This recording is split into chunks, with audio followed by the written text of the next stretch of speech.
ready to unleash unstoppable fury on the pitch.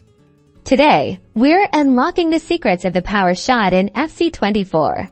First, the controls. This is crucial. You're going to press and hold L1 on PlayStation or pound on Xbox simultaneously with R1 or RB, then tap the shoot button. Hold all buttons until after the player starts their animation. Next, player stats matter. Look for players with high shot power and finishing. These attributes directly impact the speed and accuracy of your power shots. Check their player cards to ensure they have high stats. Now, aiming is key before taking the shot.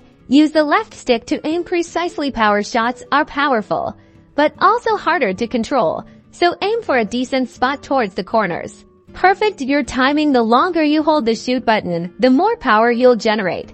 But be careful.